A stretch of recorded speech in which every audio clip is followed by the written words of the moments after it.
Today I'm going to be taking a look at this, the Insta360 ONE X, and finding out whether or not this is still a relevant piece of tech to buy in 2020. Welcome back to another episode of Stu's Reviews.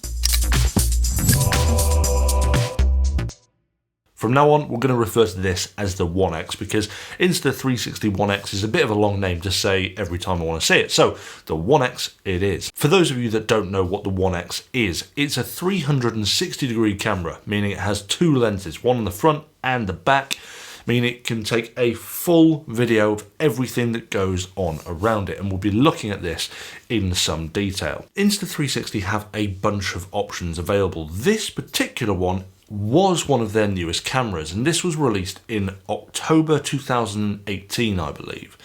They've literally just announced a brand new camera, which is the Insta360 ONE R, and they announced that at CES. So if you want to find out a bit more about that, you can check out their website in the links below. But I want to find out if this still holds its own, given the fact that there's now some other options that are a bit newer from Insta360. And to do that, I think we best start by taking a look at the specs. Off the starting line, this can record up to 5.7K footage at 30 frames a second with a bitrate of 120 meg per second.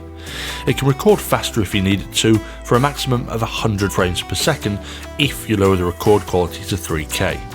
It can also record in log format for better colour grading, but today I'll be shooting with the standard profiles to give you an idea on the quality straight out of the camera. It has photo capability as well at 18 megapixels per shot, but today I'll be looking at just the video function. Aside from the base specs, it has Wi-Fi connectivity, inbuilt stabilization and HDR capability.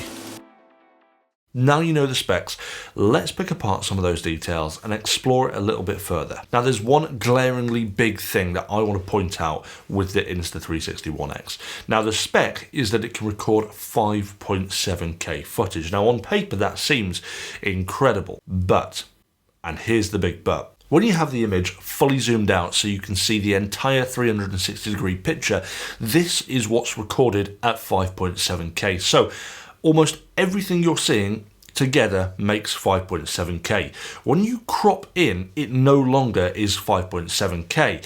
And in fact, it sort of maybe halves it, especially if you're only looking half the screen. You may still want to crop in even further, which makes it 1080, or potentially even less if you've cropped in that far. So this is a big consideration when looking at those specs.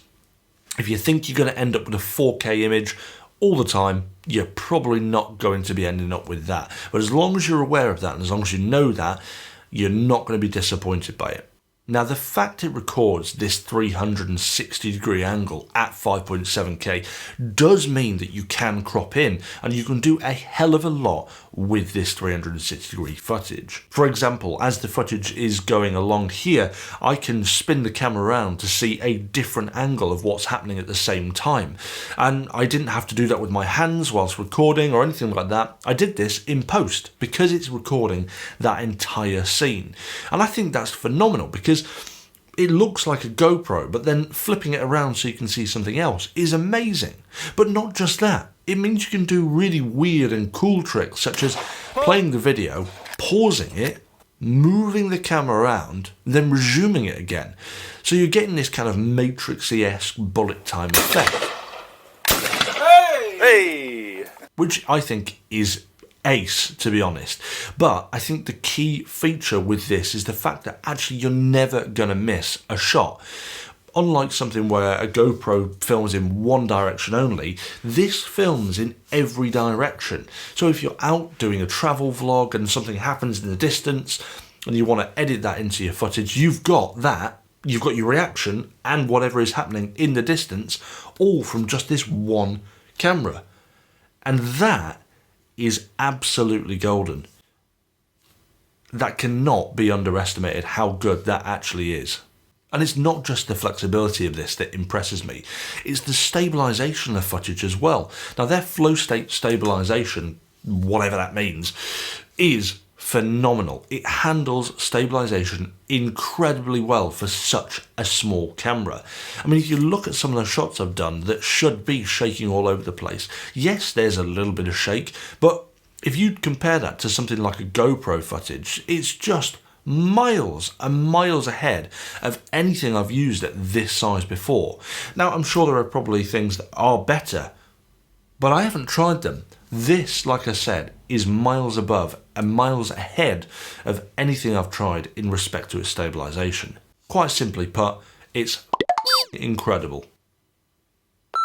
Now, you're not just reliant on the camera itself to get the most out of the footage. Insta360 do a bunch of different accessories to help you get ridiculous shots. And the first thing I want to talk about is actually what's on the camera at the moment. Now, attached via a simple kind of tripod thread at the bottom is this selfie stick. Now, what is special about this selfie stick? Well, first of all, it's pretty straightforward. It's a simple design, but it's got a nice little locking mechanism, so you can twist, open it, and then lock it again, so it's not going to go back in.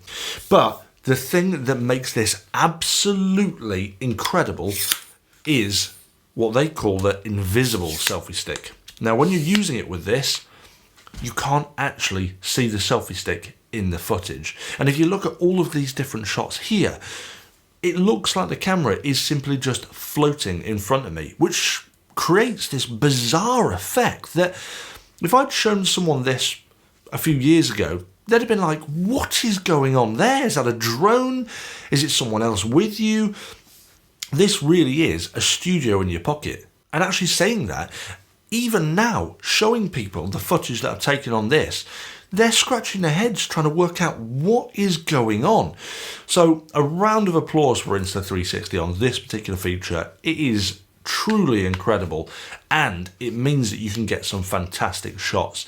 I'm really looking forward myself to using it in things like my scooter reviews, because it means I can have it hovering in front of the scooter and you're able to see the scooter unobstructed. Unlike potentially a GoPro where you'd have the massive selfie stick in shot obstructing the view of the scooter, this is going to allow you to see what is going on at all times. I think the applications for this are innumerable. There's thousands of ways that that particular feature could really, really help. Now, the selfie stick isn't just it. They also have this thing, which they call their bullet time mount. Now, I haven't actually used this myself, but the way it works is you attach the selfie stick to it, spin it around you, and you can use their bullet time sort of effect in here, which slows the footage down to 100 frames per second, and it then creates an actual matrixy style bullet time footage thing, which you can see here in their promo video. There's also something called the drifter, which basically looks like one of those Nerf balls that you get. You can fix this in the middle of it and throw it. Pair that with bullet time, and again, you're going to be able to get some ridiculously mental shots that people are going to be scratching their head over. And if you check out their promotional stuff, it shows some of the type of shots that you can get from it. And even me, with this camera, watching that, I'm just like, what? It has blown my mind what you can do with this thing. Now, there is a glaringly obvious design flaw with this, and that is the fact that the camera itself is massively exposed. If you damage the glass on here, that's going to set you back the entire cost of this. So you don't want to get these damaged. You can buy cases for this. In itself, it's not waterproof as well, so they offer two different cases. They offer the diver case and the rugged case, both of which will protect it and give you that kind of added security that it's not going to break. The thing is, though, that is completely unavoidable because it needs to create a spherical image, so the cameras have to be exposed. So it's not necessarily a criticism because they have offered solutions to that. It would be nice to see them make maybe like just something small, though, to clip on the camera, rather than having this great big bulky case. If you're watching this, there's an idea for you, Insta360. Other than that, though, the design is pretty neat. I think the biggest bonus for me is the fact that it's got the removable battery, so you can pull it out, switch it over for another battery, and if you're traveling, it makes things a lot easier than trying to find somewhere to charge it all the time. It means you can take multiple stuff with you and be shooting all the time. There is only one other criticism I have on the design, though, and that is the SD card slot on the bottom. Unless you have the longest fingernails in the world, you're never ever going to be able to get this micro SD card out. I found I had to get myself a secondary SD card to push in so I could actually take the first one out and switch it over. A little bit irritating, It is secure, but maybe that's a fault on me for having smaller nails. Maybe I should grow them longer. I don't know. Actually, there is one other thing that I could make comment on, and that's the fact it's not got USB-C. That's fine, but I've always liked USB-C. But then again, this was released in October 2018, and back then USB-C wasn't quite as widely adopted as it is today, so that can be forgiven. The fact it's micro USB still means you can buy cables connected to your device and connect directly to the app, which brings me nicely to talk about that. For me, the app is what makes this device, because a lot of people out there don't have experience with editing 360-degree footage on pro apps like Premiere and Final Cut. The app they supply you with makes it super easy, and to start with, all the footage that you're taking on this device is automatically stitched together, so you don't have to do this yourself. Now, it's important to note that it's not always going to be 100% perfect, and that is largely down to how you're using it. I mean, if you look at this particular shot that I did here, you can see a slight blurring occasionally coming up. That's where the stitching hasn't worked too well, but that is few and far between. I'd say 99% of my shots have been perfectly stitched, and I've been very impressed with how well it's managed to do all that itself. Now, this is some footage I took at the shooting range, and this is what it looks like directly in the app. First of all, I can change the aspect ratio and see what it looks like in different aspect ratios. At this moment, I'm just going to use this here because this kind of gives us, I'd say, the nicest view when looking at the app. If I press play as well, I can scoot the footage round, have a look at what's going on.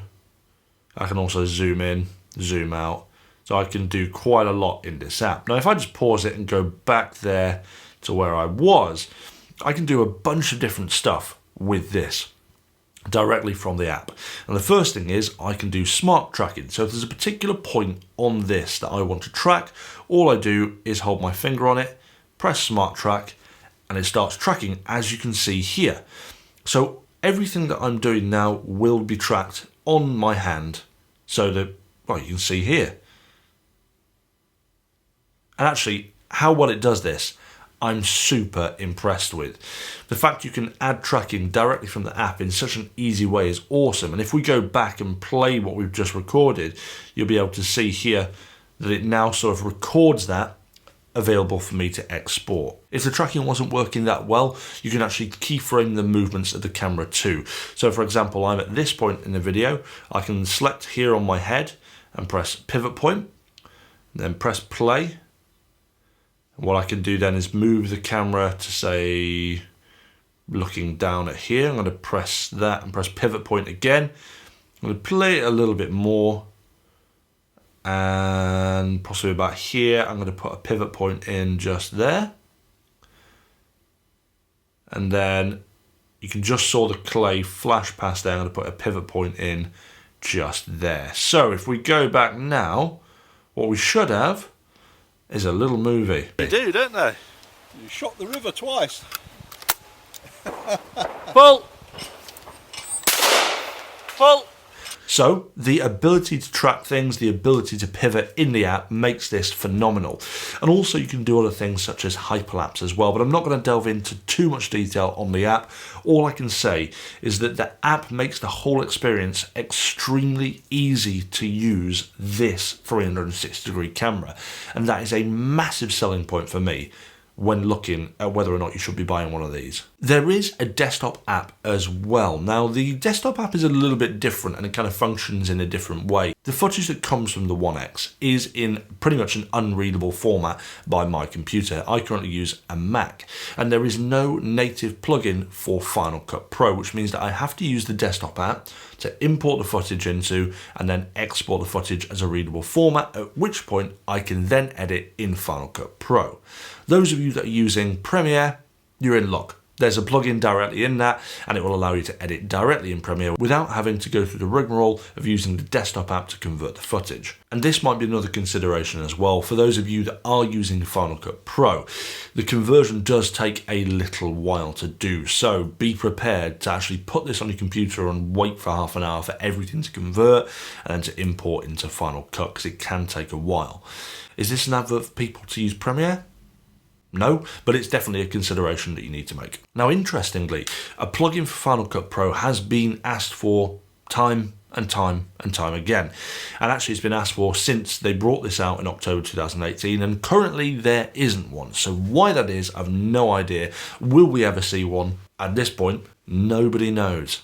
Now, before I dive on to my conclusion about the Insta360 ONE X, I want to say a massive thanks to all my current patrons. You guys are incredible, and I could not do it without you. And if you want to support Stu's Reviews on Patreon, I'll love you forever. And if you want to share a glass of whiskey with me as well, I host a monthly Patreon-only episode over on there, and I'll leave a link in the description below so you can check it out. So, is this still a camera you should buy in 2020, and how relevant is this?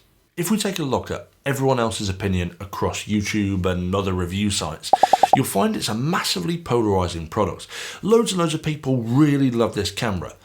Some people really don't like it. And it's not because it's a bad product.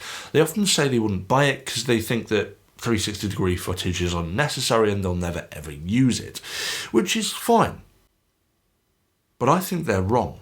Now, before you jump on me with your baseball bats, I do think that the ONE X is not perfect, but for a 360-degree camera in this price range, it certainly comes close to it.